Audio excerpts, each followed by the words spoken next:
Chapter 5, August 24th, 1793. A low voice and soft address are the common indications of a well-bred woman. Hannah More.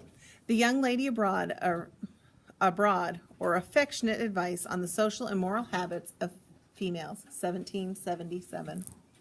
A week later, 64 people had died, though no one seemed quite sure what killed them. Rumors of a fever near the docks snaked through the city. People avoided the shops by the river and came up to the end of the high street, where the air smelled cleaner. They made our strong box grow delightfully heavy. There was little time to mourn for Polly. I slaved from dawn until the stars shone, house chores in the morning, serving coffee in the afternoon, and cleaning after supper. Sleep became more precious to me than food. One night I fell asleep in the necessary and woke with fervent prayers and thanks that I had not fallen in. Do you know what the necessary is? That's like the outhouse. Okay. My first chance for escape came 8 days after Polly died, as Mother and Grandfather discussed their plans for the day. We need extra eggs, hard cheese, pippin apples, and savory. And lemons. I'll have to go to the market again, sighed Mother. I concentrated on the hoe cake spread thick with honey. You're too tired, Lucille. Send the child to the market, Grandfather suggested. I quickly swallowed the hoe cake. No, Matilda must stay home. I shall go. Mother fanned herself with her hand. It's uncommonly warm, isn't it? I jumped to my feet. Grandfather's right. You need to rest. Please let me go. Mother tapped her finger on the table. A good sign. She was thinking. Grandfather tried again. You fussed for days because you don't like her serving customers. Let her run the market errands. It'll clear her head. Young people need the outside air. The fingers stopped, a bad sign. I was thinking of sending her to the country, to the Luddingtons or Gwynedd. You encourage her to go deeper into town, Mother frowned. The Luddingtons? The Luddingtons had a farm with disgusting pigs and dogs that bit. Any place would be better than the Luddingtons.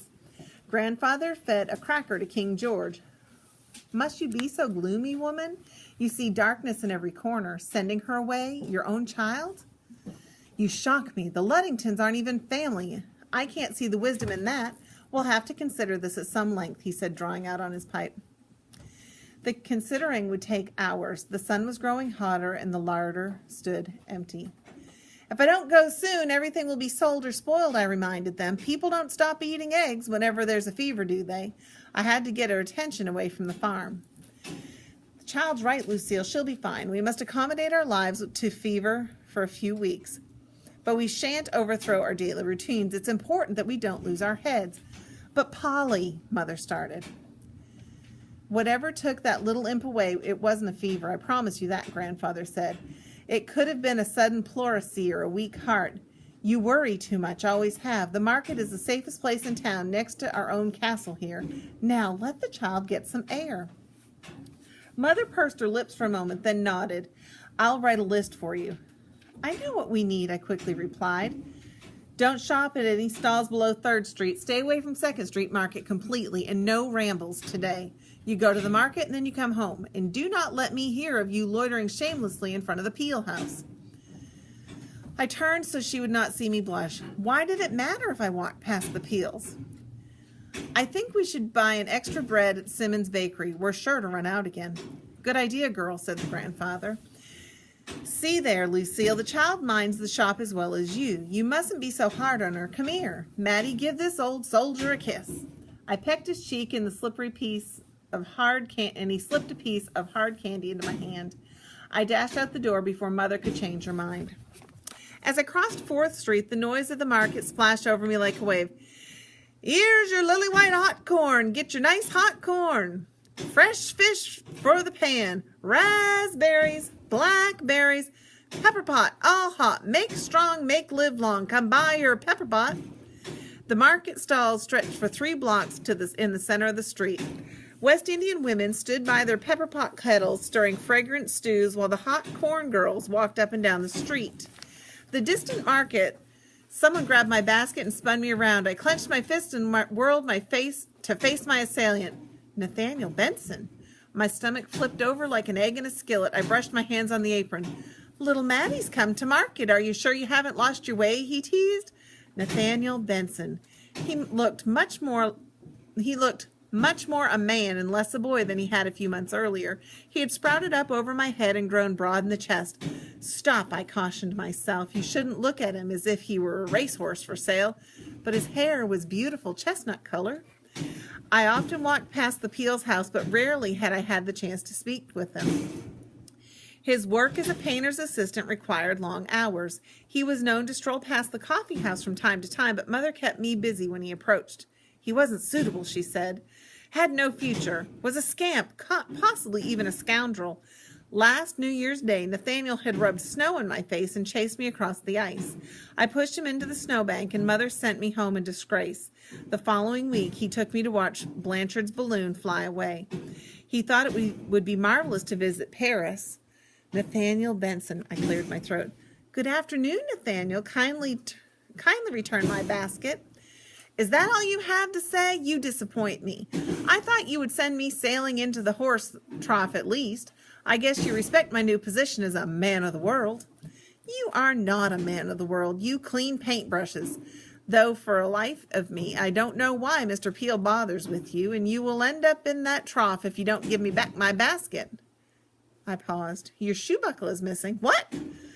I grabbed my basket as he looked down to inspect his shoe. Very funny, he said. Why are you here? I asked. Shouldn't you be working?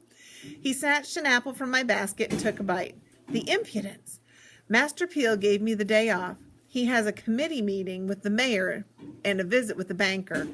I ruin so much when he's present, he's afraid to let me work unsupervised. The day is mine, so I'm going fishing. Do you want to come? Fishing. I hadn't been fishing in months, and I'd known Nathaniel since I was a baby, so I could roll up my sleeves and roll up my elbows roll up my sleeves past my elbows in his presence, as long as Mother didn't see me do it.